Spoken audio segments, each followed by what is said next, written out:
मेहनत लगती है सपनों को सच बनाने में, हौसला लगता है बुलंदियों को पाने में। बरसों लगते हैं ज़िंदगी बनाने में, और ज़िंदगी फिर भी कम पड़ती है रिश्ते निभाने में। दूसरों का बुरा सोचने वालों का कभी भला नहीं होता है।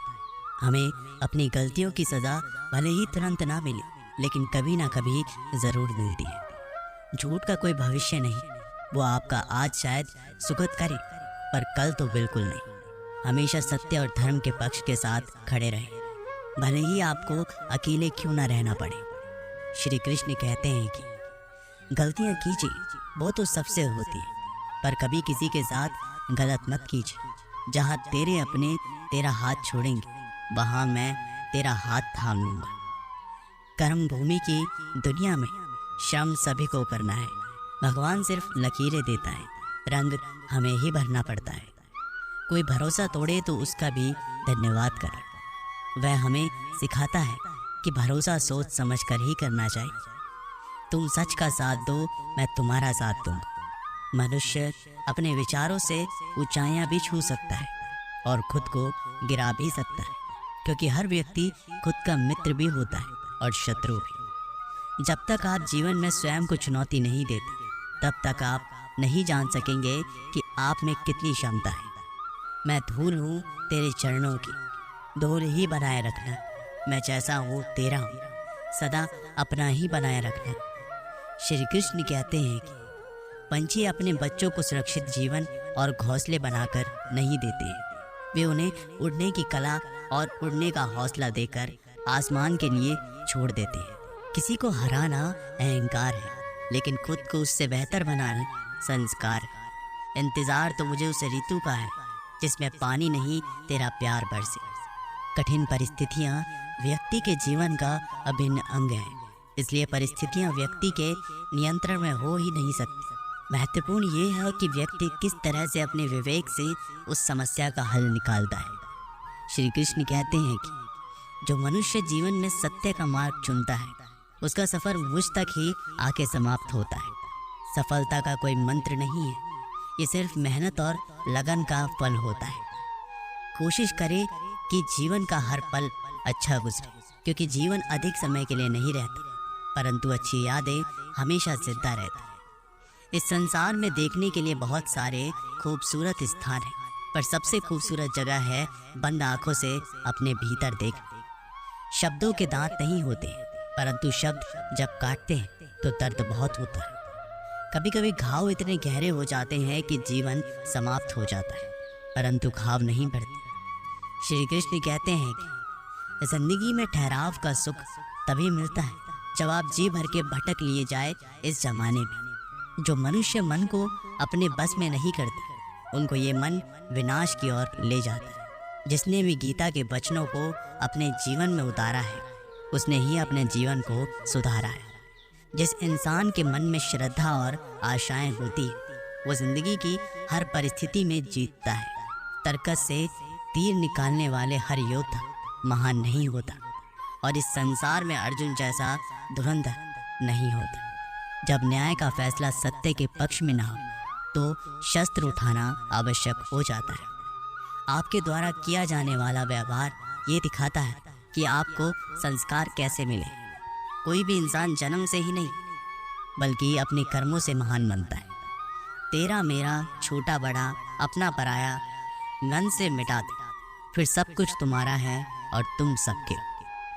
क्रोध से भ्रम पैदा होता है, भ्रम से बुद्धि व्यग्र होती है।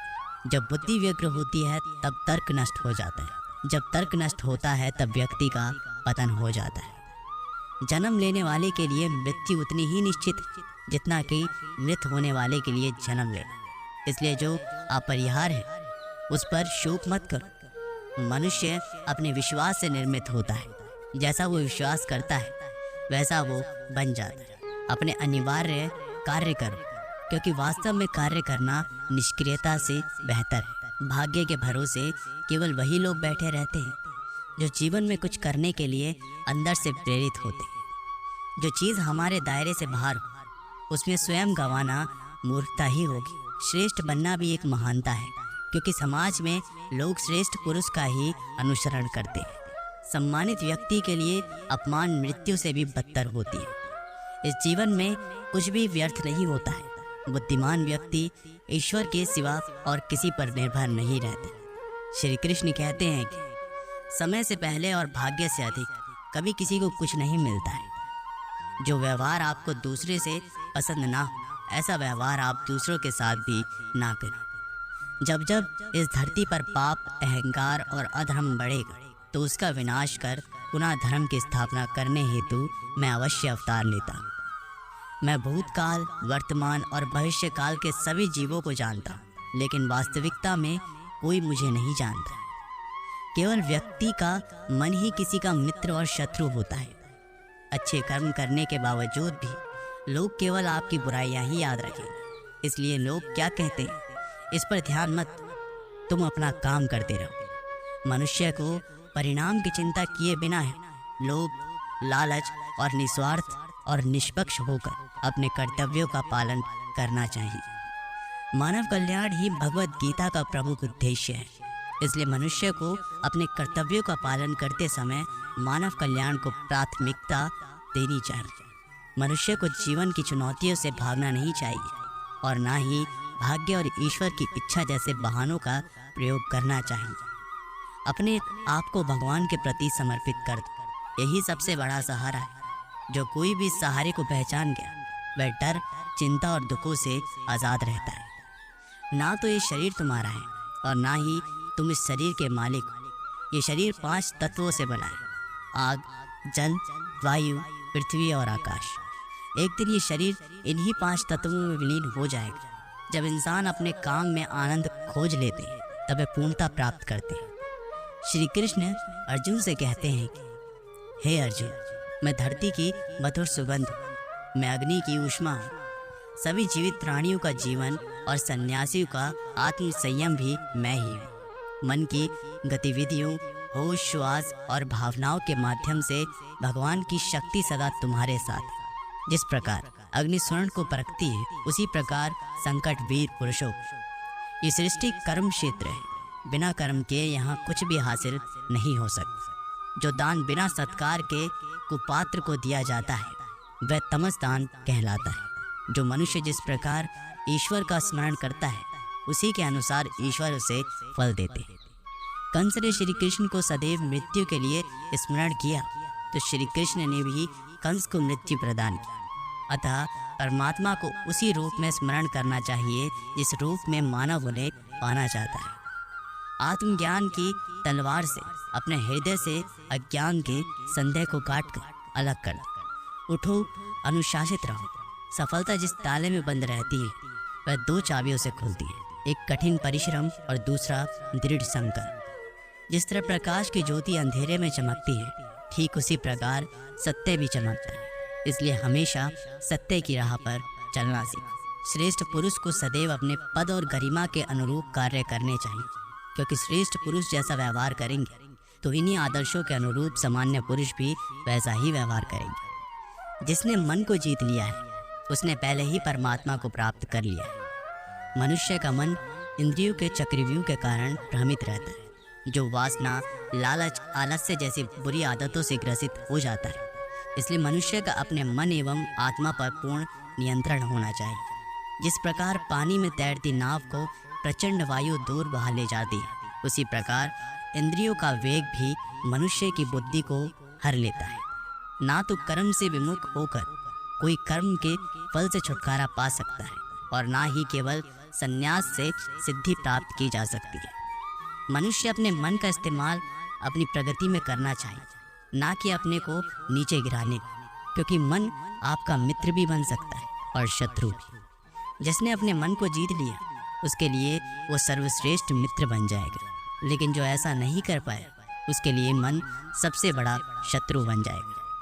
श्री कृष्ण ने अर्जुन से कहा, जो मुझे सर्वत्र देखता है और सब कुछ मुझ में देखता है, उसके लिए ना मैं कभी अदृश्य होता हूँ और ना वह मेरे लिए कभी अदृश्य होता है।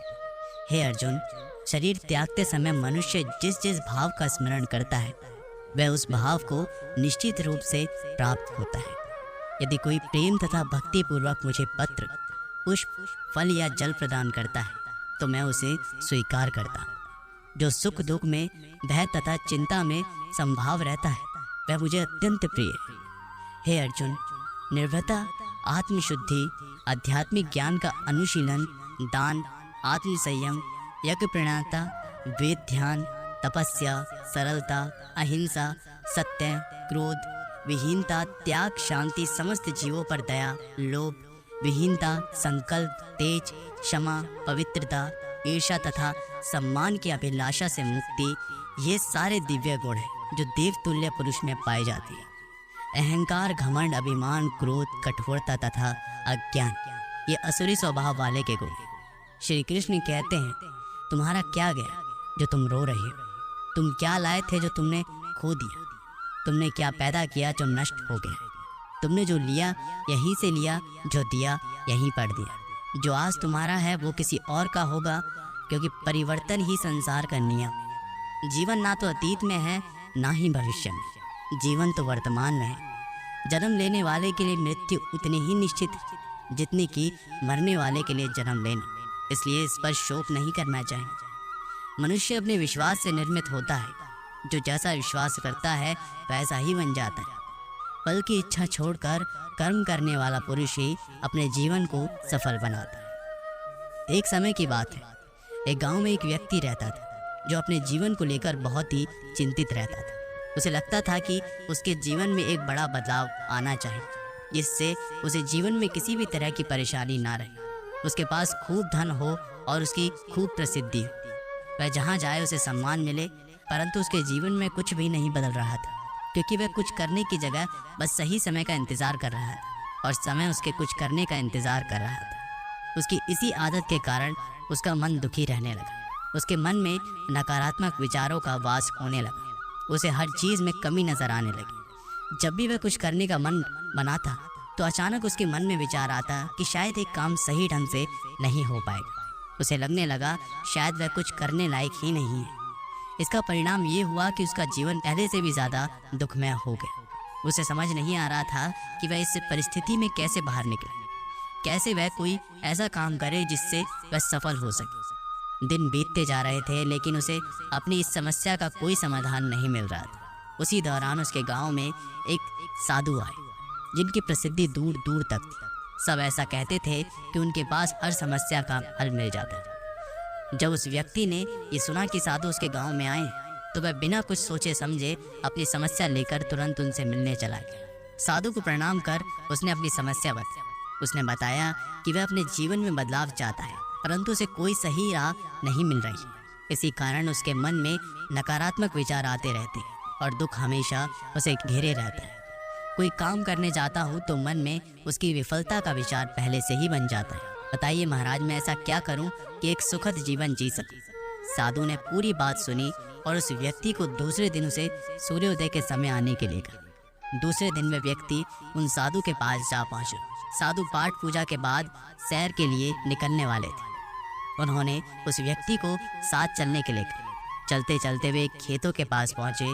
गेहूं की फसल की तरह इशारा करते हुए साधु ने पूछा, क्या तुम बता सकते हो इस खेत में ये फसल कैसे होगी है?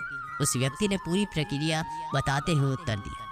पहले खेत को जोता गया होगा, फिर उसमें बीज डाला गया होगा, उसके बाद समय समय पर पानी दिया गया होगा, तभी ये फसल उगी है।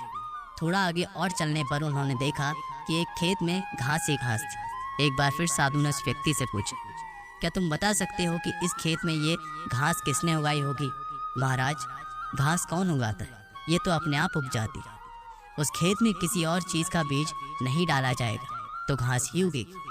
उस व्यक्ति ने एक बार फिर से साधु के प्रश्न का उत्तर दिया। बस तुम्हारे उन्हीं उत्तरों में तुम्हारी समस्या का हल छिपा है। साधु ने उस व्यक्ति को समझाना शुरू किया। मानव मन भी एक खेत की तरह ही होता है। इसमें तुम जो भी बीज डालोगे तुम्हें वही फसल मिलेगी। अगर तुम इस पर काम करते रहोगे, इसमें सकारात्मकता के बीज बोते रहोगे, तो ये तुम्हें सफलता की ओर बढ़ाएगा। और यदि तुम अपने भविष्य की चिंता में वर्तमान का समय भी नष्ट करोगे तो दिमाग नकारात्मकता की वृद्धि होगी। बदलाव तभी संभव है जब हम व्यर्थ की चिंता छोड़कर और सही समय की प्रतीक्षा ना करते हुए अपने वर्तमान में ही वो करें जो हमें करना चाहिए। उस व्यक्ति को ये बात समझ में आ गई कि अगर मन को सही दिशा में लगाना है तो उसे सही दिशा की तरफ बढ़ाना होगा। मन रूपी खेत का सही प्रयोग ही जीवन में बदलाव ला सकता है। इसे खाली छोड़ देने से इस पर आलस और नकारात्मकता अपनी सत्ता जमा लेता है। मन के कहे पर मत चलिए, बल्कि मन को अपने कहने पर चलाइए। एक बड़ी इमारत बनाने की शुरुआत एक छोटी सी ईंट रखने से ही होती है, और इस ईंट की तरह अपनी छोटी छोटी कोशिशों को जोड़ जोड़ कर आप एक बड़ा मुकाम हासिल कर सकते हैं। ज़रूरत है तो बस एक शुरुआत की। दोस्तों, ये वीडियो यहीं पर समाप्त होती है। आशा करते हैं कि आप लोगों ने इस वीडियो से बहुत कुछ सीखा होगा। मिलते हैं एक नई वीडियो के माध्यम से। तब तक के लिए अपना ख्याल रखिएगा। बहुत बहुत धन्यवाद। जय श्री कृष्ण।